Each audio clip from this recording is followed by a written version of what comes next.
Do you wanna know? Well, I've been thinking about you. And Assalamualaikum warahmatullahi wabarakatuh.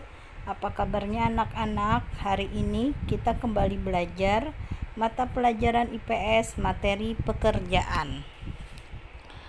Sumber daya alam yang kita miliki harus dimanfaatkan untuk meningkatkan kesejahteraan masyarakat. Sumber daya alam yang ada sangat erat hubungannya dengan jenis pekerjaan masyarakat. Setiap kegiatan ekonomi masyarakat dapat memanfaatkan sumber daya alam yang ada. Sumber daya alam membantu meningkatkan kesejahteraan masyarakat di lingkungannya, baik dalam hal lapangan pekerjaan maupun pendapatan yang dihasilkan dalam suatu pekerjaan tersebut. Pekerjaan dapat dikelompokkan menjadi dua jenis, yaitu pekerjaan yang menghasilkan barang dan pekerjaan yang menghasilkan jasa. Pekerjaan yang menghasilkan barang, contohnya pengrajin kayu. Pengrajin kayu bekerja dengan memanfaatkan sumber daya alam yang tersedia. Pengrajin kayu bekerja membuat kerajinan seperti anyaman, kursi, dan meja. Pekerjaan adalah sebuah kegiatan aktif yang dilakukan manusia untuk menghasilkan barang atau jasa. Salah satu hal yang membedakan antara pekerjaan yang dihasilkan barang dan jasa adalah adanya bentuk barang yang dihasilkan.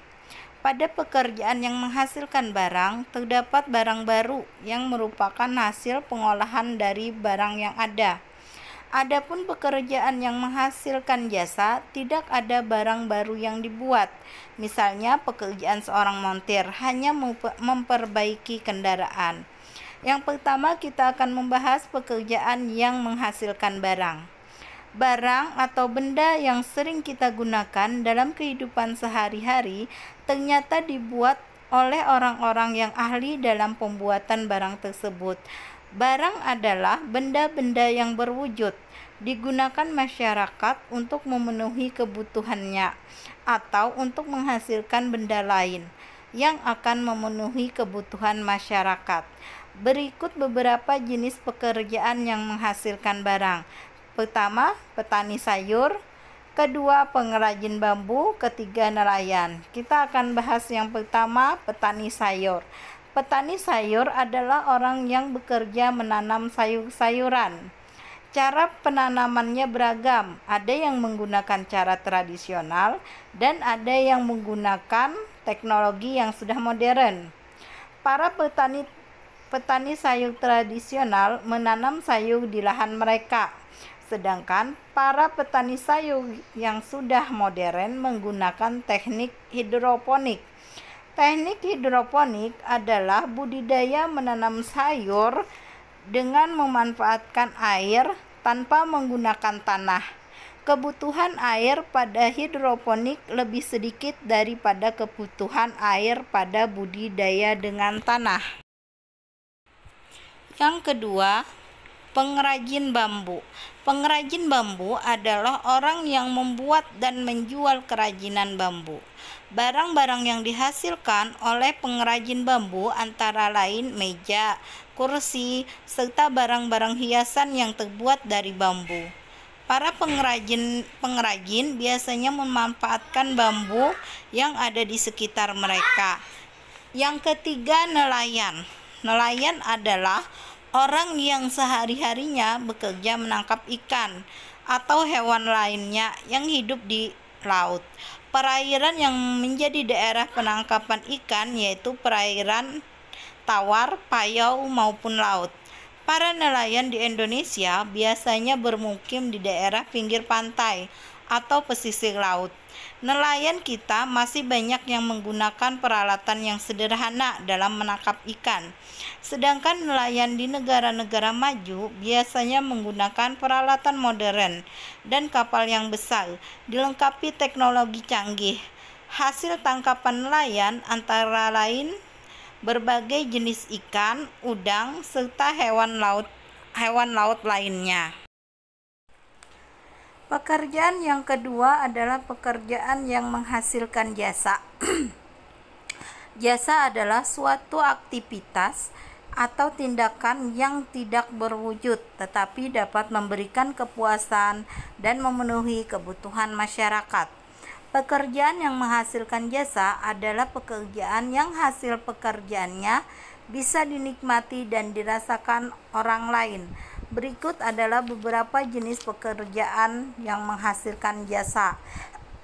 Yang pertama polisi, kedua dokter, dan ketiga montir. Yang pertama polisi. Polisi merupakan pekerjaan yang menghasilkan jasa karena polisi bertugas untuk menjaga, mengayomi, dan melindungi keamanan masyarakat. Hasil pekerjaan yang dilakukan polisi antara lain ketertiban dan keamanan masyarakat terjamin. Polisi lalu lintas bertugas mengatur kelancaran lalu lintas di jalan raya. Berkat bantuan polisi lalu lintas, jalan raya menjadi lancar dan tidak terjadi kemacetan. Atau atas jasa yang diberikan, polisi tersebut mendapat imbalan berupa gaji yang ia terima setiap bulannya. Yang kedua, dokter. Dokter merupakan pekerjaan yang menghasilkan jasa karena dokter bekerja untuk membantu memeriksa kesehatan pasien dan menyembuhkan pasien. Selain itu, seorang dokter juga melakukan pemeriksaan kepada pasien untuk mendiagnosis penyakit pasien secara cepat dan memberikan terapi secara cepat dan tepat. Hasil pekerjaan yang dilakukan oleh seorang dokter dapat diamati melalui perkembangan kesehatan seorang pasien. Seorang pasien yang tadinya mengalami sakit setelah diperiksa dan diobati oleh dokter menjadi sehat kembali. Selanjutnya yang ketiga, montir. Montir adalah orang yang pekerjaannya memperbaiki kendaraan bermotor seperti sepeda motor, mobil, dan alat-alat yang menggunakan mesin lainnya. Montir biasanya bekerja di sebuah bengkel. Hasil pekerjaan seorang montir antara lain kendaraan yang tadinya rusak setelah diperbaiki berjalan normal kembali. Montir memperoleh imbalan setelah memperbaiki kendaraan yang rusak tadi.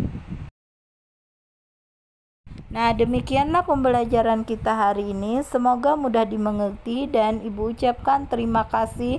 Wassalamualaikum warahmatullahi wabarakatuh.